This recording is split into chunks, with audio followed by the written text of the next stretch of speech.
No dia 17 de junho de 1962, o Brasil vencia a Tchecoslováquia por 3-1 e conquistava sua segunda Copa do Mundo. Mas o que acontecia no país além dos gramados? Nesse vídeo nós vamos analisar um panorama completo sobre o ano de 1962. Primeiro, o contexto geral. Estava acontecendo a Guerra Fria estava torando.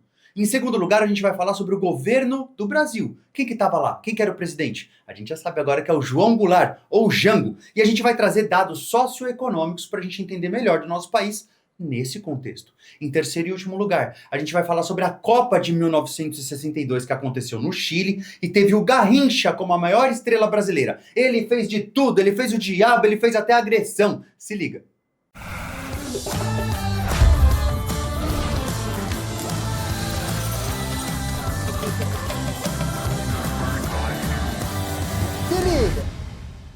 Se você quer torcer na paz, com design e estilo, então clica no primeiro link da descrição do vídeo. Você vai conhecer a coleção de camisetas da Chico Rei. Camisetas da Copa do Mundo, camisetas históricas. Então vamos direto aos fatos. Para quem não me conhece, meu nome é Walter Sola, eu sou seu professor de História e fundador do Se Liga Nessa História. Gente, além dos vídeos gratuitos, nós temos um curso preparatório, então se você precisa de um acompanhamento até o Enem, um acompanhamento até FUVEST, CONVEST, um vestibular específico da sua região, conta com a gente, que a gente já teve milhares de estudantes fazendo essa trajetória.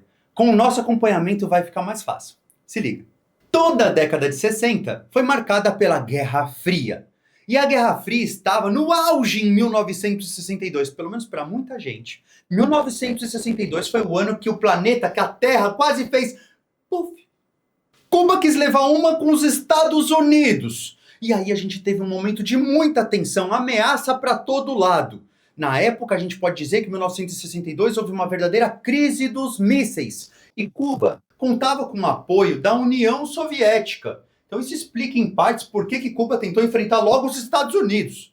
A década de 60 ficou marcada por muitas lutas por independência, espalhadas pelo planeta, principalmente África. Em 1962 nós temos independência de Argélia, Uganda, Burundi, Ruanda. Teve independência até na América, você acredita? Teve independência da Jamaica e de Trinidade e Tobago, ou seja, a Jamaica tem o mesmo tempo de vida que a minha mãe. E a sua mãe? Coloca a idade dela. Não coloca não que ela pode ficar brava com você. O Brasil também não estava muito fácil não. O Brasil estava tenso, porque no dia 25 de agosto do ano anterior, de 1961, o então presidente Jânio Quadros renuncia à presidência. Ele renunciou. E quem que era o vice da época? O João Goulart. Detalhe, na época tinha eleições para o presidente e eleições separadas para o vice-presidente.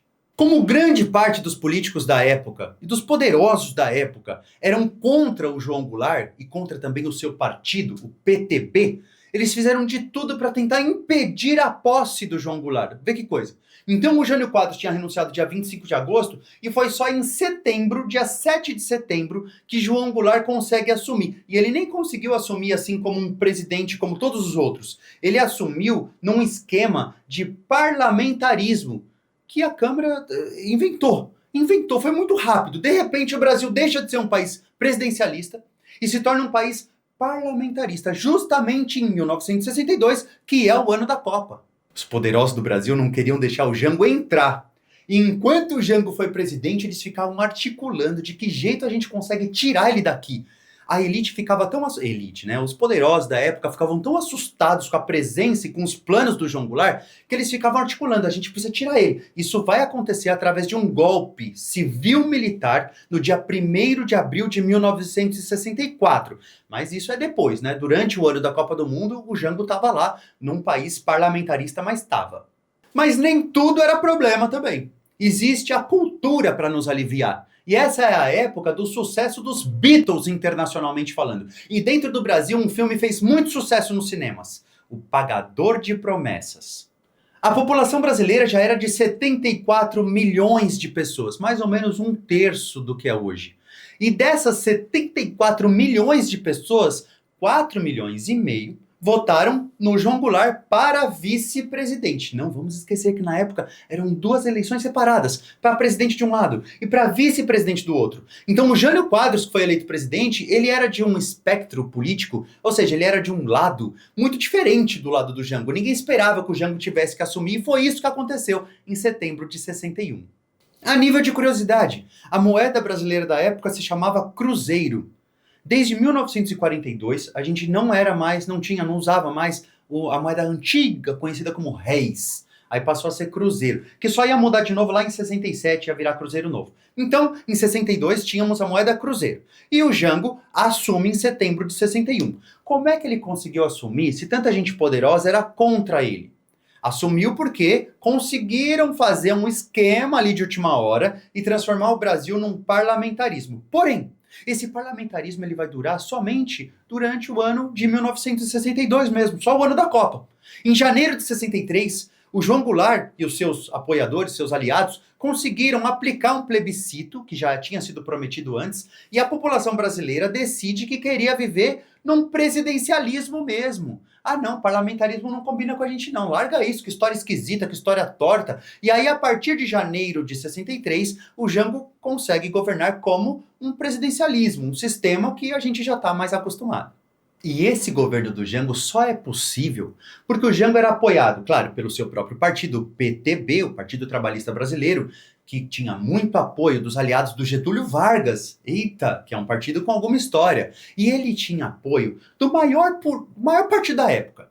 Hoje a gente chama assim de centrão, né? Aquele bloco que tem muita força no parlamento. Na época, quem que era esse partido fortão? Chamava PSD. Partido Social Democrático. Eles, no início do governo do Jango, estavam ali apoiando o Jango. Ao longo desse governo, eles vão deixando esse apoio de lado, o que acaba influenciando na perda de influência e força do presidente até acontecer o golpe. Mas isso explica por que o Jango conseguiu ser presidente do Brasil. Como é que ele consegue, primeiro, a posse e como é que ele consegue se manter? Porque ele tinha esses apoios do PTB e do PSD.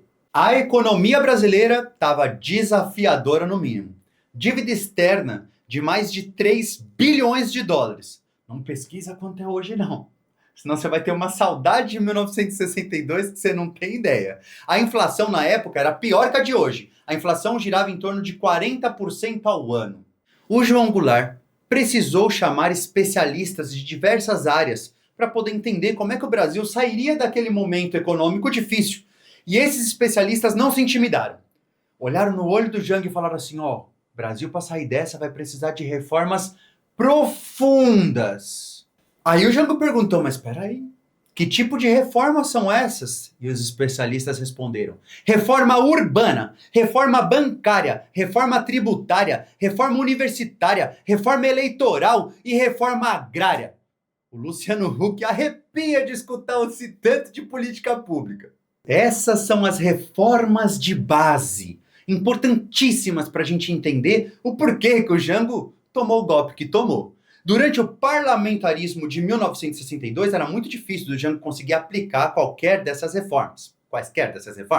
Mas, a partir de 63, a partir do presidencialismo de volta, fim do parlamentarismo, o Jango vai tentar sim aplicar as reformas de base, pelo menos por pouco tempo. O Congresso da época ficava cada dia mais contra o Jango. Ô Jango, reforma daqui, reforma dali, vá lá, mas reforma agrária? Aí o coraçãozinho do latifundiário do banqueiro não aguenta. Mesmo com todas essas barreiras, o Jango conseguiu aplicar, entre várias reformas, essa aqui que eu vou te dizer. Ele consegue estender aos trabalhadores do campo alguns benefícios da Previdência Social que já existiam no mundo urbano. Então ele consegue também passar para quem trabalhava no campo 3 grandes vantagens: assistência médica, auxílio-doença e aposentadoria por idade ou invalidez. Foi difícil para o Jango governar. 2 anos depois dele tentando ser presidente do Brasil, ora com parlamentarismo, ora com presidencialismo, no dia 12 de setembro de 1963, teve um levante militar. Só que esse levante militar foi diferente do que a gente está acostumado. Ele foi a favor de revoluções e reformas e do próprio governo do Jango.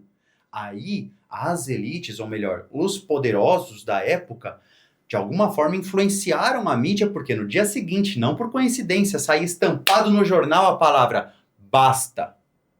Agora, o governo do Jango vai desandar mesmo a partir de outubro de 63. Então, de outubro de 63 até 1º de abril de 64, o governo só ia perdendo apoio das elites, dos poderosos. Porque o Jango começava a tentar se aproximar das massas populares. Ele ia para os comícios e falava o que ele queria falar. Por isso que pessoas do Congresso foram ficando mais distantes do Jango. E esse cara tá popular demais para o nosso gosto.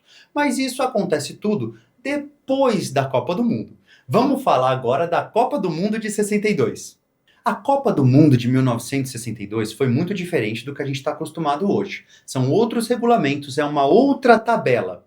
E, gente, o Brasil já começa a Copa do Mundo vencendo o México por 2-0. Curiosidade muito importante. O México é o país que mais perdeu em Copas do Mundo. Ô, México querido, vamos ver se agora o México dá um jeitinho, já que a Copa do Mundo vai ser lá. E quem que marcou os gols contra o México? Zagallo e Pelé. Gente, na época a Copa do Mundo tinha só 16 participantes. 4 grupos com 4 seleções em cada grupo. Os 2 primeiros de cada grupo se enfrentariam diretamente nas quartas de final. Então, no primeiro jogo, o Brasil venceu o México. No segundo jogo, o Brasil enfrenta a Tchecoslováquia, que era uma potência na época. Hoje nem existe o país, mas na época era uma potência de seleção. E o jogo foi 0-0. Nesse jogo, o Pelé se machucou. E os tchecos foram respeitosos. Teve até uma situação interessante que um zagueiro, ao invés de dar o bote no Pelé e machucar ele mais ainda, esperou o Pelé tocar a bola. E depois, o Brasil não sabia, mas o Brasil iria enfrentar a Tchecoslováquia de novo na final da Copa do Mundo. O terceiro jogo ainda da fase de grupos foi contra a Espanha. E o Brasil vence a Espanha por 2-1. Finalmente o Brasil iria então jogar as quartas de final. Aí já é mata-mata, perdeu, volta para casa. E o Brasil consegue vencer nas quartas de final a Inglaterra. A Inglaterra que seria campeã 4 anos depois, mas a gente ainda não sabe disso. Então o Brasil vence a Inglaterra por 3-1 nas quartas de final da Copa do Mundo de 62. A semifinal do Brasil foi um jogo chave por vários motivos. Primeiro motivo, foi contra o Chile. Ué, isso é um motivo? É, porque o Chile era o país sede daquela Copa do Mundo. Enfrentar quem está fazendo o evento não é fácil. E o Brasil conseguiu vencer por 4-2. Lembrando que o Chile tinha passado por um grande desastre só 2 anos antes. Tinha gente até que duvidava, será que vai ter Copa do Mundo mesmo? Porque aconteceu um terremoto, um maremoto, terremoto, os dois, né? Destruiu o Chile, foi muito violenta a coisa. E aí o Chile conseguiu mesmo assim efetuar essa Copa do Mundo, e o Brasil vence o Chile na semifinal, e acontece mais uma curiosidade muito doida. O Garrincha, que tinha marcado 2 gols, e o Vavá marcou os outros 2 na vitória por 4-2. O Brasil iria vencer, até aí beleza, a gente já sabe desse spoiler. Mas no momento final do segundo tempo, o Garrincha comete uma agressão e é expulso. Lembrando que na época não tinha cartão, tá? A expulsão era na voz e no dedo mesmo. Aí, você vai embora. E aí o Garrincha foi expulso. Só que ia ter um júri, ia ter uma decisão jurídica para entender se o Garrincha ia poder ou não jogar a final. Porque ele foi expulso. Hoje tem suspensão direta. Foi expulso, não joga o jogo seguinte. Na época não tinha essa certeza se vai ou não vai jogar. E aí eles tinham que decidir, o Garrincha joga ou não joga? Todo mundo muito tenso. Na época o Brasil vivia um parlamentarismo. Quem era o primeiro-ministro? Tancredo Neves. E o Tancredo Neves fez um pedido, galera, deixa o Garrincha jogar. Mas quem que viu a agressão do Garrincha? O Bandeirinha. O Bandeirinha viu. Cadê o Bandeirinha? Liga pro Bandeirinha, vê onde ele tá. Cadê o Bandeirinha? Sumiu. Ou sumiram. Sumiram com o Bandeirinha. E aí o Garrincha, de formas muito loucas e políticas e extracampo, ele joga a final. E ele joga a final com uma febre de 38 graus. Ei, Garrincha, o que você andou fazendo nessa Copa do Mundo aí? Mas ele ainda assim foi o craque da Copa. Ele joga a final depois de ter sido expulso na semifinal. E essa é a Copa do Mundo de 62. A gente venceu quem na final? A Tchecoslováquia. Final ficou engraçado. A gente venceu a Tchecoslováquia por 3-1 e fomos bicampeões mundiais com muita ajuda do Garrincha e da politicagem da época. E você achando que só tinha malandragem no futebol hoje em dia. Ô, mas peraí, quem que fez os gols da final? Amarildo, Zito e Vavá. Não é Zico, é Zito. Beleza? O Zico vai vir depois e ele não conseguiu ganhar a Copa do Mundo, infelizmente. Mas você chegou até aqui, então o vídeo tá servindo, tá sendo útil para ti? Se inscreve no canal, se liga, vem seguir a gente e vem acompanhar, comentando também, vamos conversar, estamos acessíveis, conversamos, lemos e respondemos praticamente todos os comentários. Um beijo e até o próximo vídeo.